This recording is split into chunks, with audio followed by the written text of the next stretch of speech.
So this is the traditional lunchtime conversation that we've had for the last, this is our 7th annual conference, Congressman Scalise, and for each one we've had this lunchtime conversation. And you know, I like to think we've had some high-ranking officials here sitting in that chair at our previous lunchtime conversations. But if I understand the way our government works, you're the highest-ranking official we've had so far. So I'm glad you're here, and I'm not sure who I'm going to go for next year, but I'm glad you're here. 2 more choices, I guess. 2 more choices. I'm glad you're here. I did, you know, I was wondering, really, you know, I know how to address commissioners, you know, Commissioner O'Reilly and so forth, but, you know, a whip. Mr. Scalise, as you know from your biographies, and we've told everyone, we've got a full bio in here, so we're going to dispense with most of it.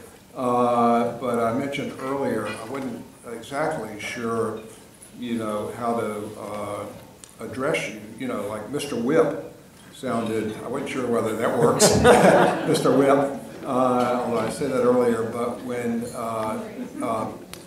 Rick Boucher was here on an earlier panel, and as you know, he served for a long time in Congress, and he just said, call him Steve. So, you know, I don't want to be overly familiar and lapse into that, but if I do, it's because Boucher it on Rick, and we just saw him the other day. Okay. So. Boucher said it was. Just don't call me Frank Underwood. You know, I just started watching House of Cards since they got elected whip, so I'm trying to catch up.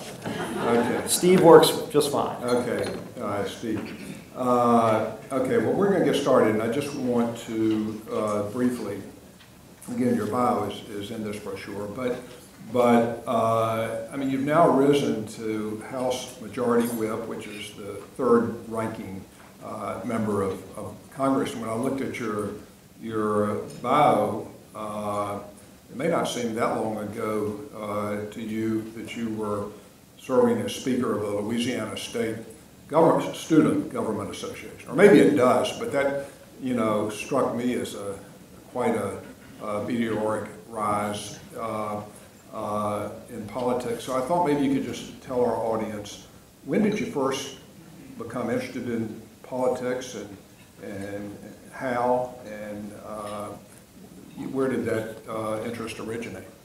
My first real interest in politics came when I was a student at LSU. And if you go back to the 1980s and look at Louisiana politics and Louisiana political history, which is always very interesting, sometimes entertaining. It's been embarrassing over the years, and I think you've seen a major change in the last few years in a good way. But in the 80s, we were having a lot of problems in our state, and I didn't like the politics. I noticed as I was getting closer to graduation, more and more of my fellow graduates had to leave the state to find other opportunities. And you saw mass exodus. They called it the brain drain of people that would graduate from college, and they wouldn't stay in Louisiana because they didn't have those opportunities, and they'd leave to go other places. And a lot of it I attributed to a failed state government. The way the government was being run was not conducive to a good business atmosphere, and because of that, we were bleeding our smartest and youngest people. And so I really started getting interested in trying to fight to change that, and did not think I'd run for office, but had a real passion for seeing our state reform and join the other southern states that were seeing this massive boom during the 80s when the South was really gaining population. Our state was the only one on the decline. We've lost congressional seats because of it. We've seen a lot of negative things, but then over the last few years, I think you have seen a shift in our state to where it's actually reversed. We've got young people moving into our state now. We've cleaned up and reformed a lot of government. You've got a lot of people go to jail that should have gone to jail, but in the past, the public kind of looked the other way. And I think really after Hurricane Katrina, that changed everything, where people said, I'm not going to tolerate the old way of doing things. And so, you know, that's been positive to see a real reform mandate by the public to government. You know, and unfortunately, I'm old enough to remember when I think of LSU, Billy White Shoes Cannon. Remember that? Heisman Trophy winner. Only Heisman Trophy winner. And of course, most people in the room don't. I can see them saying, who is Billy White Shoes Cannon? But he was one heck of a running back for LSU. in the day. Pick them to win tonight, by the way, if you haven't done your bracket. LSU's going to beat North Carolina State.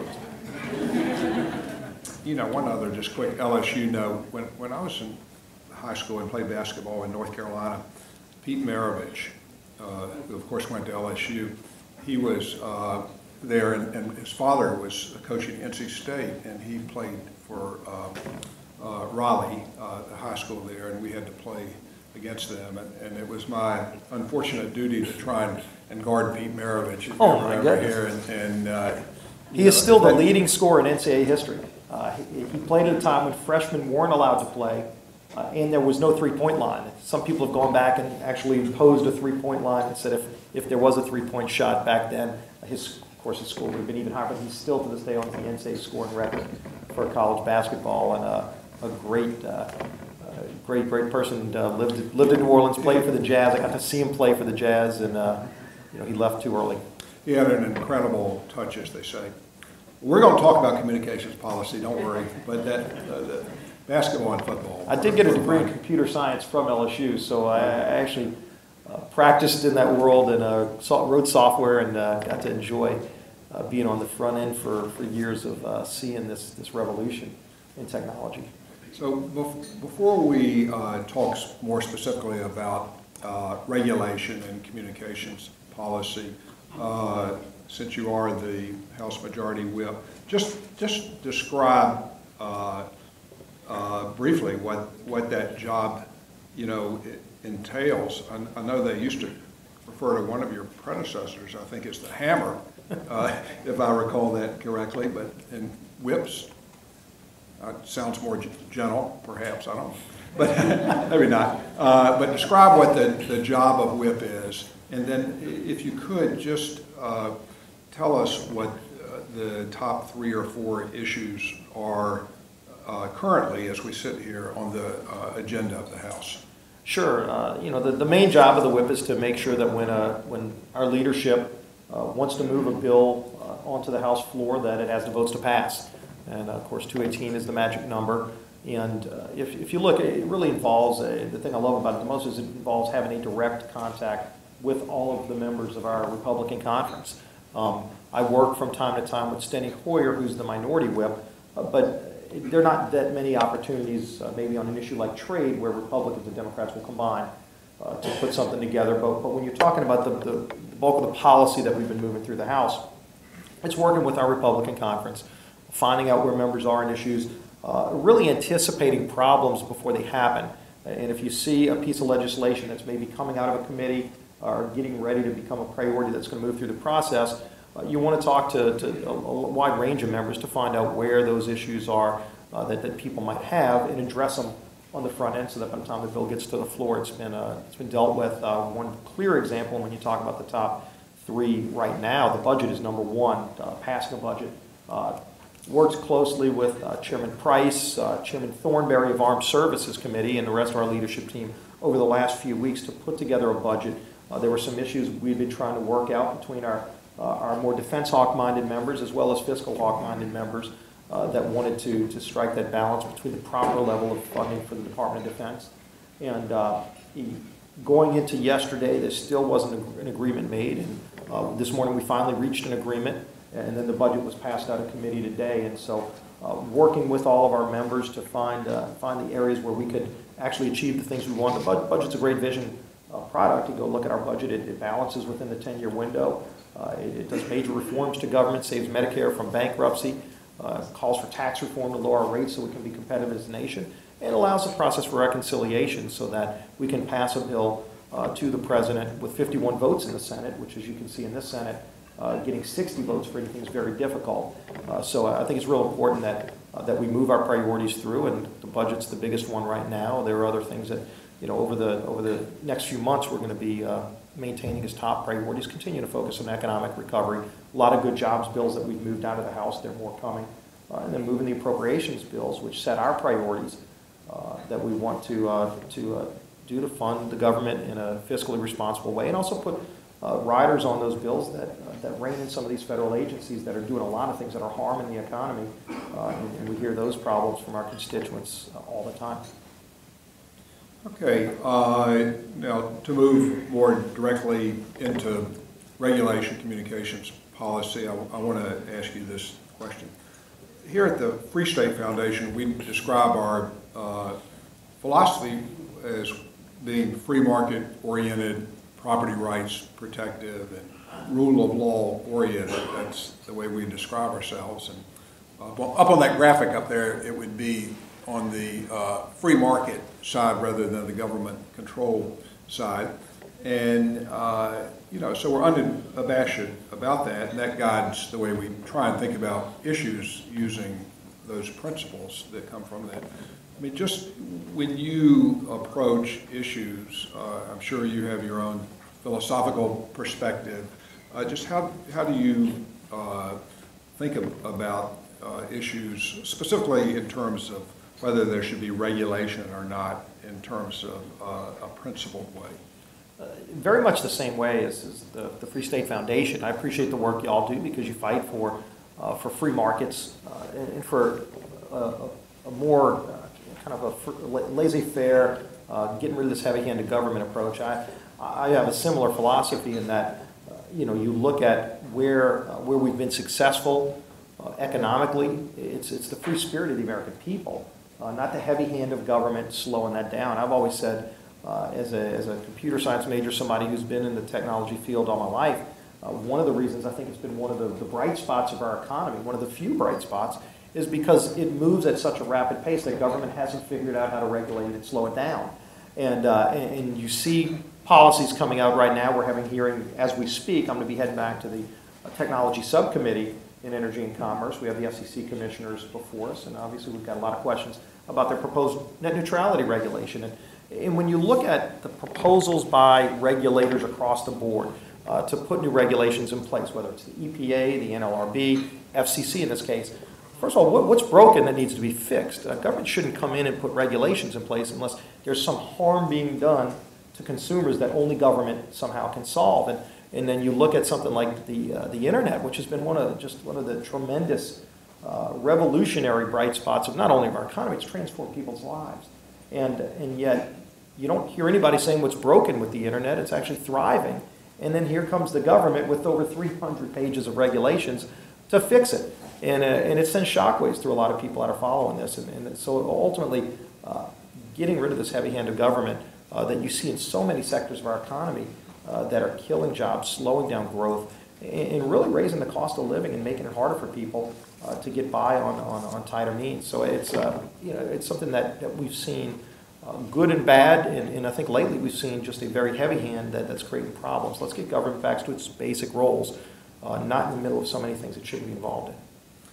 We had Chairman Walden give our opening keynote address this morning, and he gave a terrific address, which I'm very appreciative of.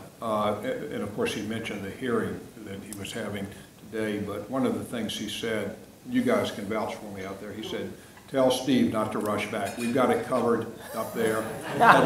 Don't worry." So he told me just to get back before they adjourn. And we've got it covered. Not sure if Commissioner Wheeler would share that same assessment right now, but okay, well, let's, and you began to, I think, step in this direction.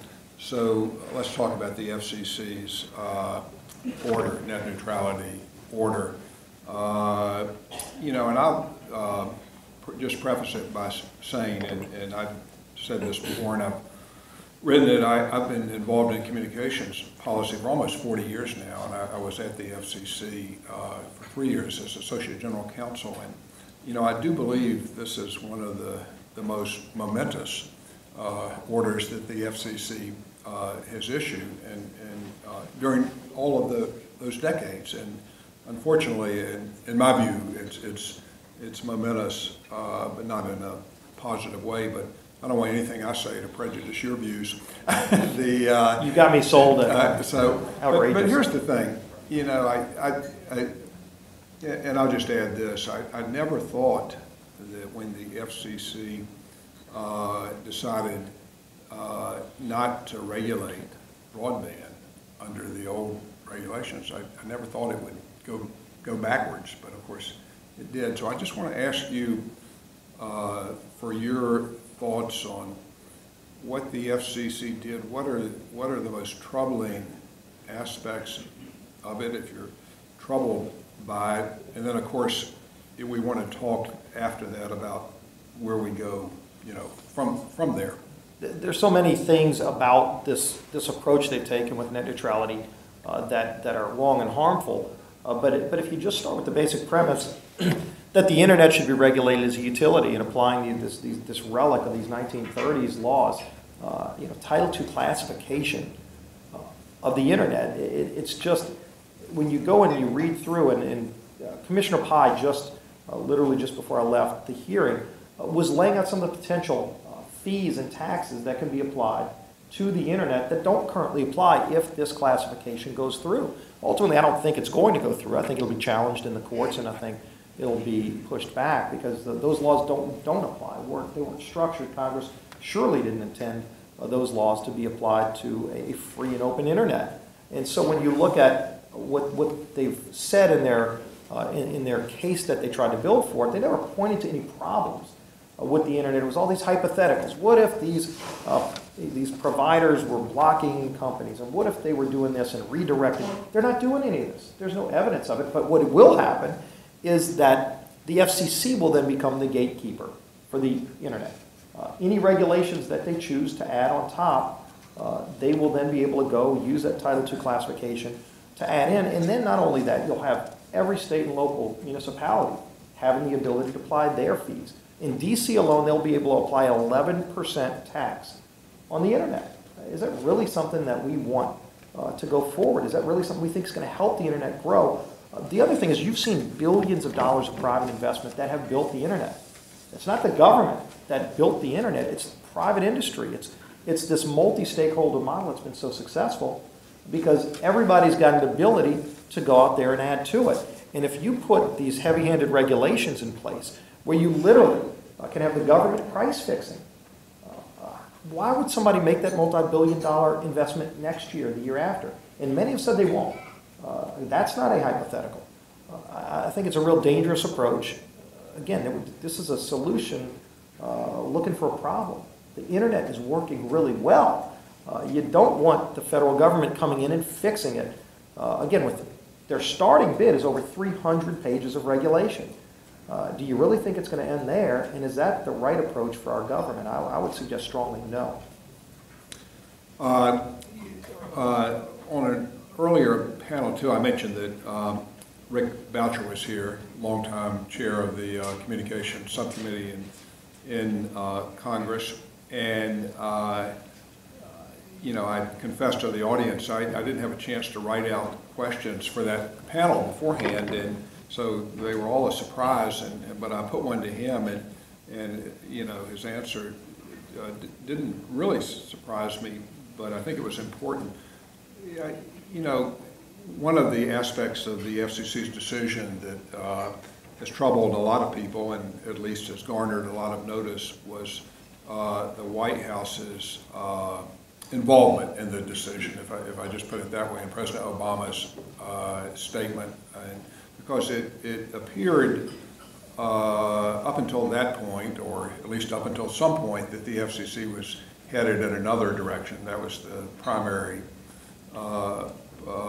proposal in the May notice, was not to go the Title II route, but to go another route, the commercial reasonableness route. And then, of course, they ended up switching.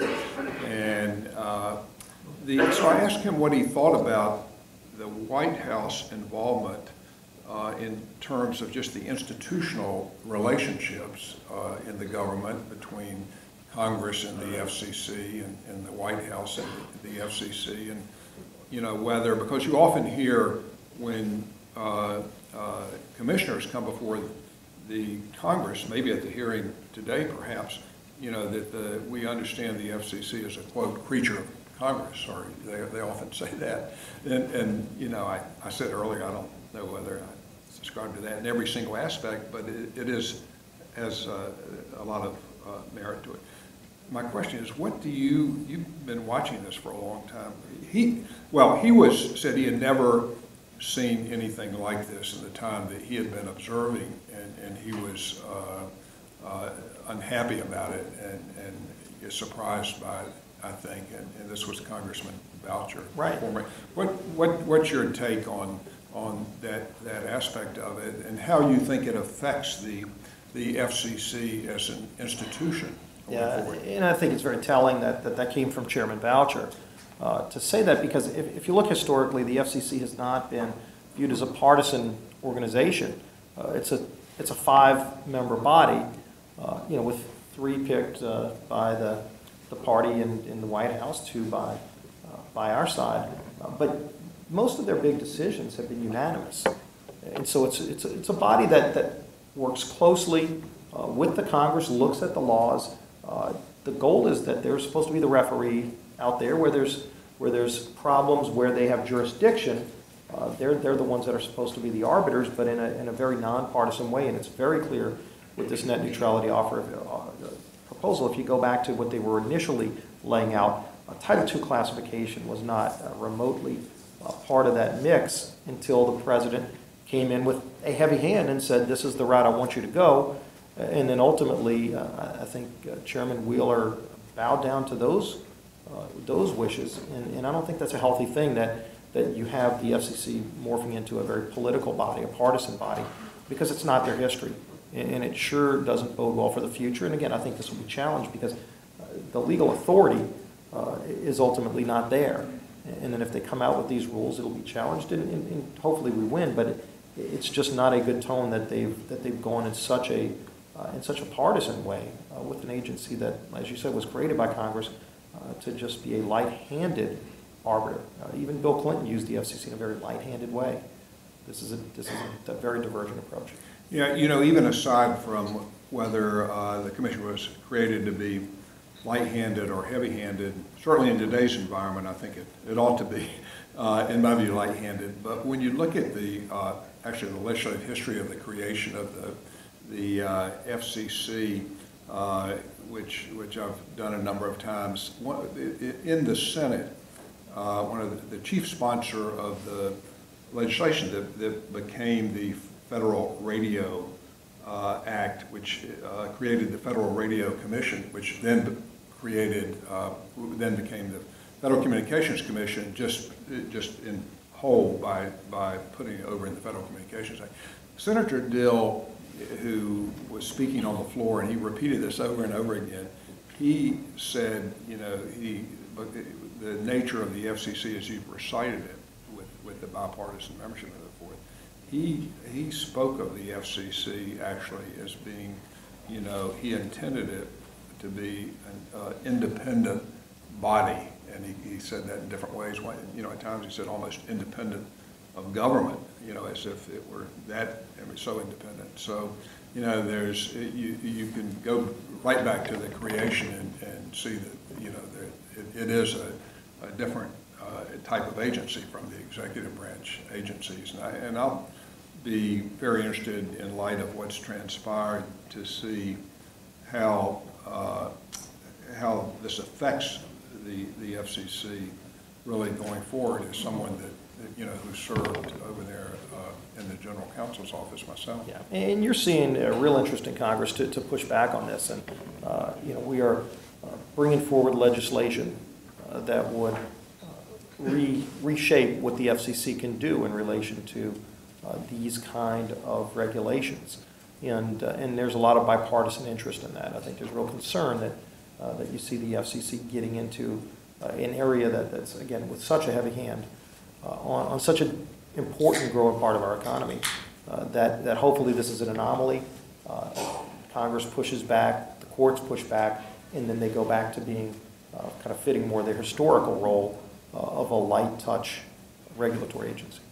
Okay, well, let's take that and just actually hone in on the legislative activity surrounding the FCC's decision, sort of aside from the broader questions. And of course, the committee, and I commended Chairman Walden this morning for having started the COM Act rewrite process last year, and the way that's transpired. Maybe we'll come back to that. But we've got this issue now. The FCC has issued its decision. I know that Walden and Senator Thune, of course, have, put forward a draft bill. I know what's in there, but just tell us what and I know they've been trying to see whether there's bipartisan support for that bill. Maybe there's some of that discussion going on today at the hearing, but do you anticipate that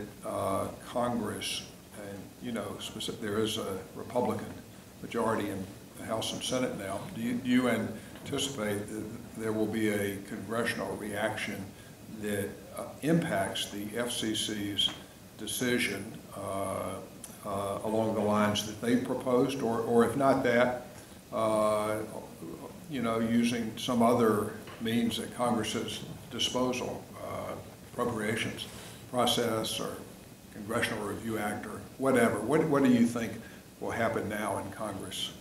All of those things are being looked at. I mean, there are a lot of tools that we have in Congress, clearly in the appropriations process. I know there's a lot of interest by members to look at reining this in that way, but also as far as a legislative reaction that would actually specify to the FCC what they can and can't do.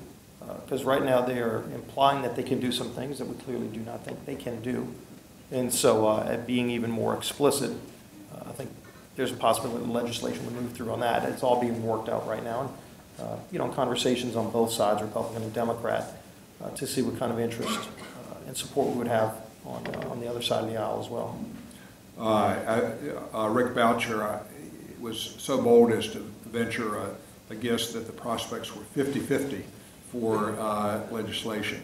Then he said that's not so bold, is it, 50-50? But so I'm going to ask you to be bold. If that's on his side.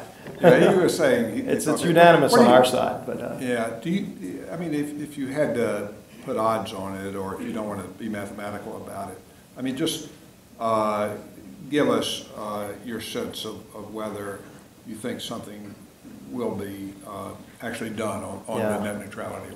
We're working through this right now. It's still early. There's not a consensus on how to handle it, but as you see the regulations that just came out, the hearing that's going on as we speak, and more information is getting out, more reaction from across the country.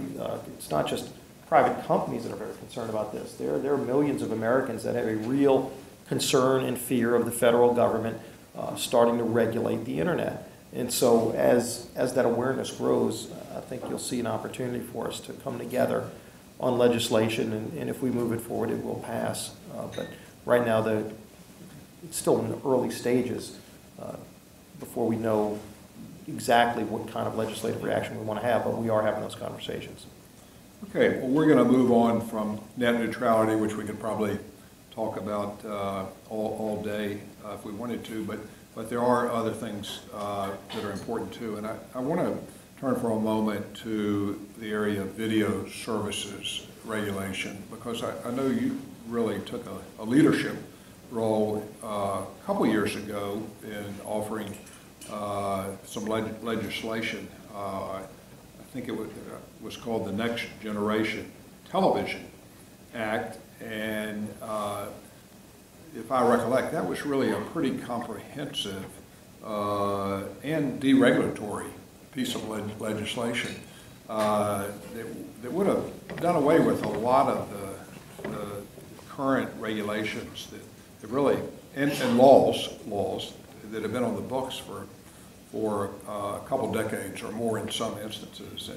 And I know I wrote quite a bit about it at the time, because it seemed to be, I'm not just saying this now, people know it was true, but I thought it was really the type of comprehensive approach we ought to take then, and frankly, the marketplace since then, to my mind, keeps getting even more competitive. So I want to know, whether you're still on that case, the video services case, and whether you think the approach you offered then in the Next Gen Television Act still makes sense. And then maybe you can tell us how that fits in, with these other, or in the legislative scheme of things, you know, and whether the COM Act rewrite would, you know, have to come first or second or whatever. But talk about video services regulation and your bill specifically. Yeah, I still have a passion for continuing this debate that we started a few years ago. And when you look at the video laws that are on the books, they go back decades. They're very outdated. They were written at a time when we lived in a very different world. I used the brick telephone. We actually went and bought one of those old brick telephones to remind people that the laws that we're operating under today on video regulation date back to when the brick phone was the smartphone. That was it. And today, you literally can stream live video on your cell phone. And yet, if you're operating in this world, if you get your content through a cable company, through fiber, the laws are different than if you get it through a satellite signal, and those are different than if you get it over the internet. And yet it's the same service, it's the same content that you're pulling down, and yet they're all regulated in very different ways, and in ways that are outdated. In fact, those laws were written when it was monopolies negotiating against monopolies, and you don't have that kind of marketplace anymore, and yet the laws are still there. And so what I wanted to do is first start the conversation by saying we really ought to go and revisit this and file a bill to repeal all of those outdated laws to ensure that people can still get compensated for their content, because I'm a strong believer in copyright laws and in people getting compensated for the work they do. And in fact, if you look at the bill I filed, it actually brings us back to traditional copyright law. If you have content, somebody wants to provide that content, distribute it however they choose. That should be a free market negotiation between those two entities, and if they reach a price, they ought to be able to move forward. But when the government says, if you want to stream your content through fiber, your negotiation has to happen this way, but if you're going to do it over the internet, you can just do whatever you want. How does that make any sense for today's marketplace when many people are getting it not one way or the other, they're getting it from every different method possible. And so the laws ought to fit today's marketplace, and they just don't.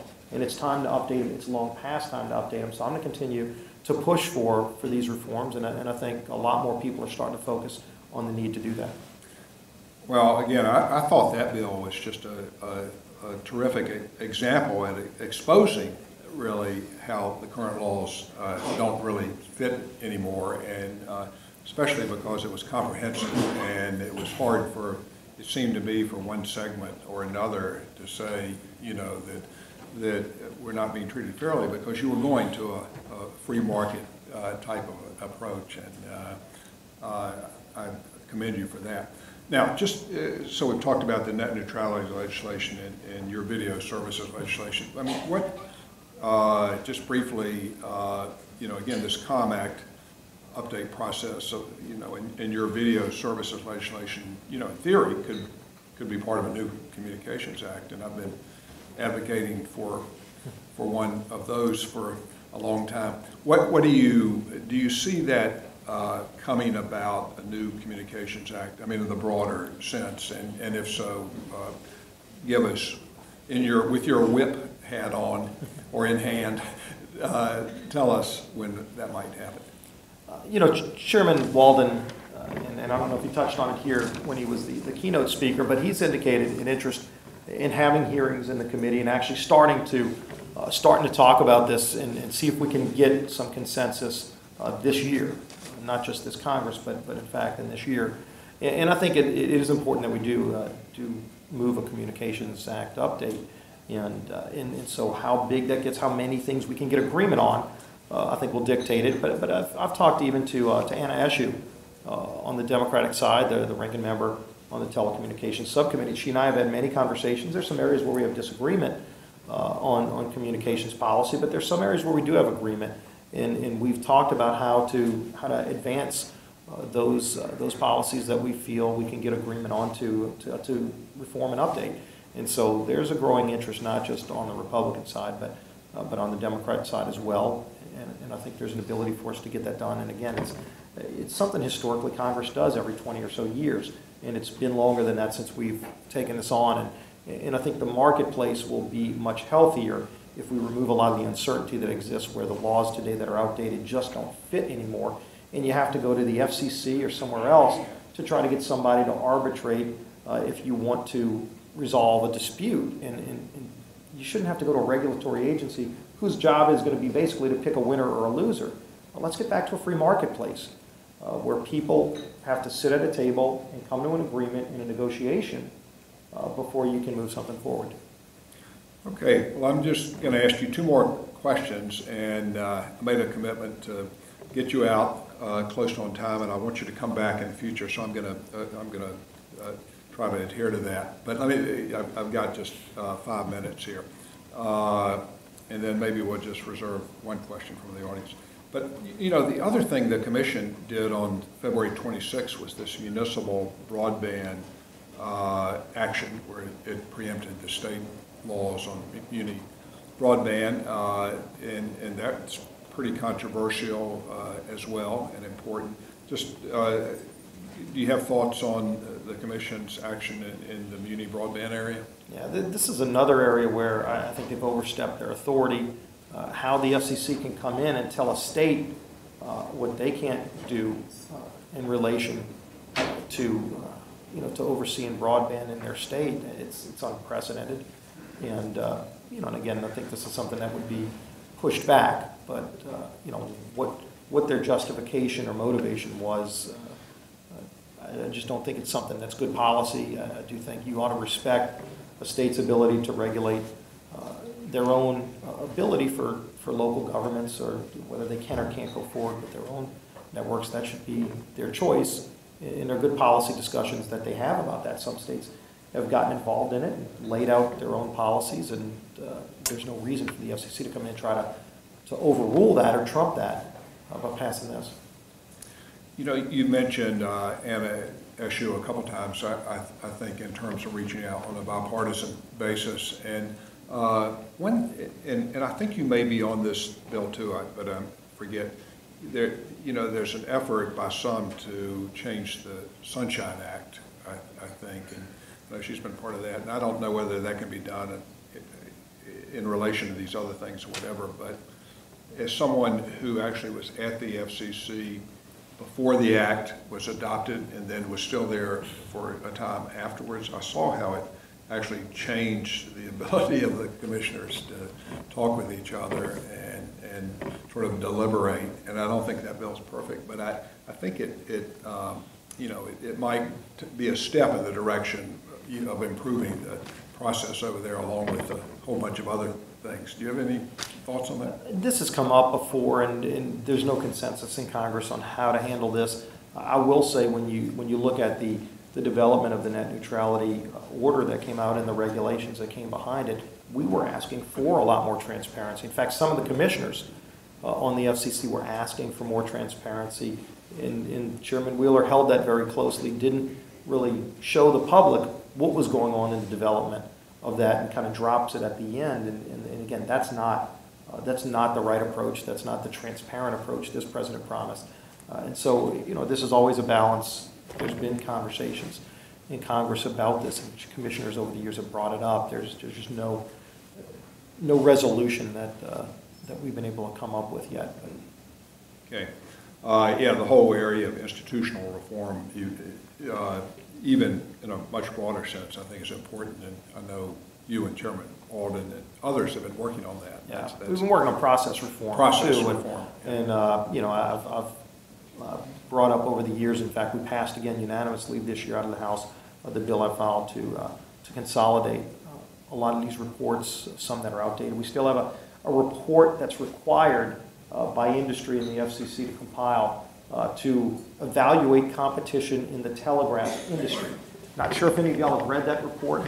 It has not been filed in years, but there's a law in the books that requires industry and the FCC to have this report on competition within the telegraph industry. And there's lots of other examples like that. And we rolled a lot of that into a bill to get rid of some of those, to consolidate others that might be necessary, but not in a stovepipe model, where you can look from a broad perspective at the industry as a whole and really reduce a lot of that unnecessary paperwork that they have at the FCC. And that bill passed unanimously again. Hopefully the Senate will be able to take something up that we can pass to the President.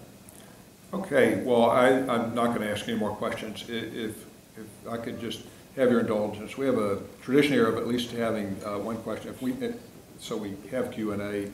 if we have one question and we can ask it in a question form and not a statement, I'm going to see whether we can do that, if anyone has one.